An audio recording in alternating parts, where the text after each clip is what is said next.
On the left and Tom. Mike, I guess at least in a broad strokes way, just what do you say to your team in the locker room at halftime to try and pull them back together, to try and kind of get them back on their feet after a half like that first 20 minutes? Well, we got smacked the first half, and you got to give them credit. I thought they were more tougher. Yeah, there were a lot of fouls called, against us, but they set the tone. I thought we came out with good intentions. Back and forth, they're 8, 9, 10 points, and then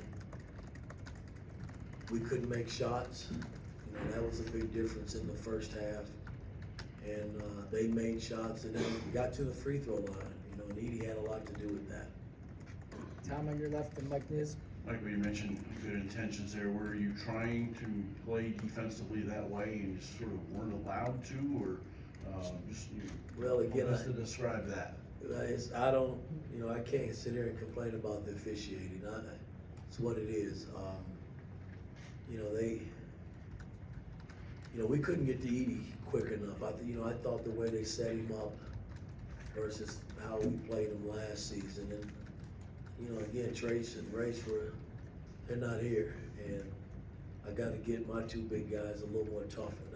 That'll help, and I didn't think Ware played tough enough, and Edie kind of had his way, so we got to work on that. Work in progress. Mike on your left and Trevor.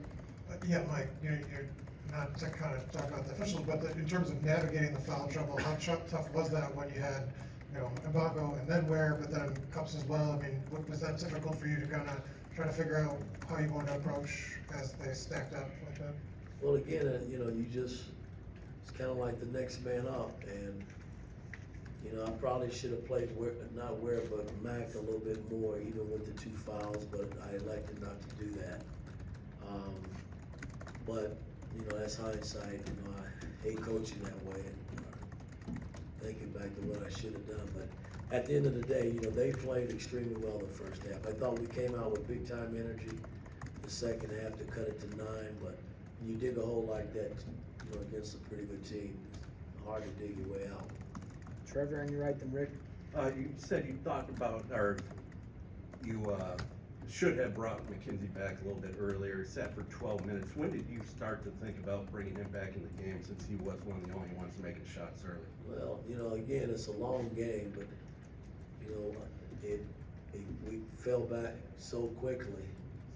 I figured I brought him back, I think, around the 2-3 minute mark right before the half. And when I think back to it, I probably should have brought him back a lot sooner, but I didn't. Rick on your right and Mike. Over here, Mike. Seeing Edie over the last 3 years, where's his biggest point of improvement this season? I think the fact that he's, his angles that, from a defensive standpoint, you can't give him. He's getting the angles to the point, and the ball is, the last 4 times we played him, I thought our pressure on the ball helped us.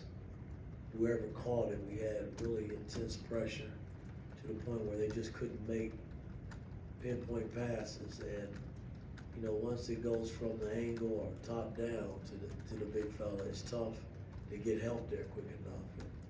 I think Ware could have done a better job in battling, but he didn't. And it's something to learn from. The beauty about this, we got to still go to Purdue and see him again. So maybe we can regroup and see what happens when we get there. Mike on your right and Mason.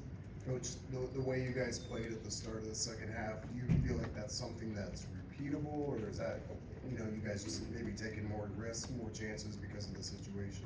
Well, again, you like to think that. I thought we came out ready to play. I think the fouls kind of slowed us down a little bit. But, again, I don't call the game. You got to try to overcome it. But we didn't. We fell in the hole, and it was tough digging out. Mason in front, last one.